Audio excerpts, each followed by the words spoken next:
Since Captain Ibrahim Traore took charge in Burkina Faso, reactions have been intense. Western governments, global media, and ECOWAS, the regional political body, have repeatedly called for his resignation, insisting that a civilian government must take over.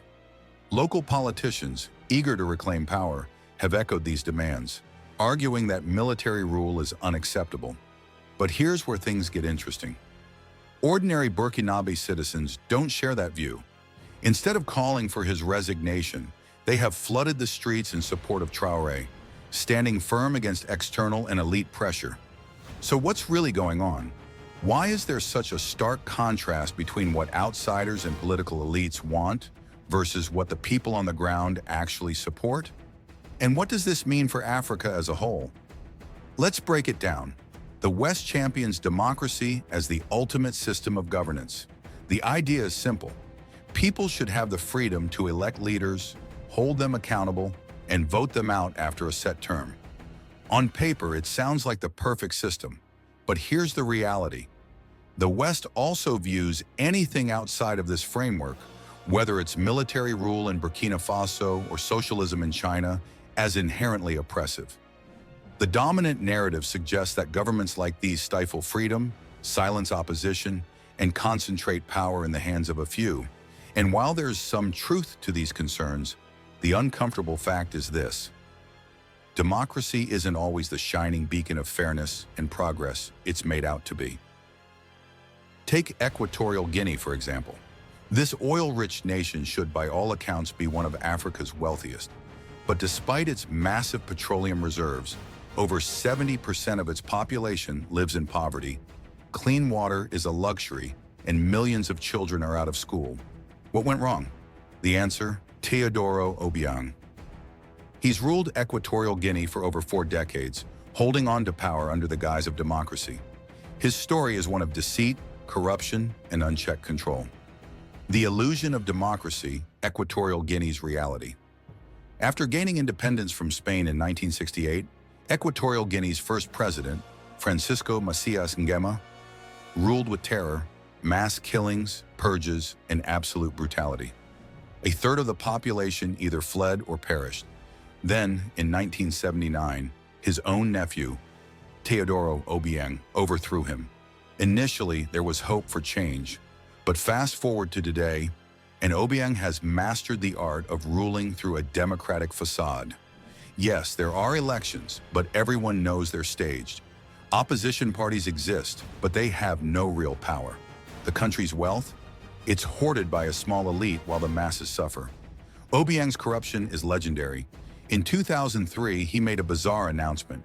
He would personally take control of the entire national treasury to prevent corruption. Sounds noble, right? Except soon after, he transferred $500 million into more than 60 private accounts, most of them in a U.S. bank. And what did the U.S. do? They fined the bank $16 million, a mere slap on the wrist, while Obiang continued his plunder. That same year, state media took things to a new level of absurdity, declaring that Obiang wasn't just a president, he was divine. They claimed he had direct communication with God and possessed the right to kill without facing consequences. By 2007, American and European authorities started seizing his family's assets: luxury homes, rare wine collections, fleets of supercars. But the ultimate scandal came in 2021, when French authorities confiscated $170 million worth of assets, ours including a 1,001-room mansion near the Arc de Triomphe in Paris. And yet, despite his endless corruption, Obiang's government remains recognized as a democracy. The Burkina Faso difference: a leader the people want. While Equatorial Guinea's so-called democracy enriches a few and impoverishes the many, Burkina Faso, under Captain Ibrahim Traore, has taken a different path. When news broke that Traoré was considering stepping down, something unexpected happened. Instead of celebration, tens of thousands of Burkinabe citizens rallied to demand he stay in power. The protests in Ouagadougou's municipal stadium weren't just political gatherings. They were historic. Think about it.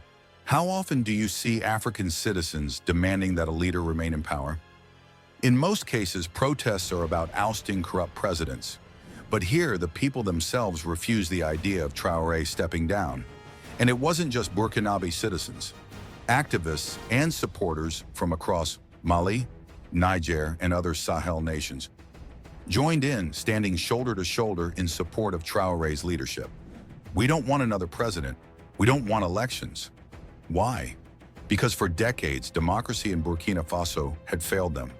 Since the assassination of revolutionary leader Thomas Sankara, the country had suffered through decades of corrupt leadership that prioritized foreign interests over its own people.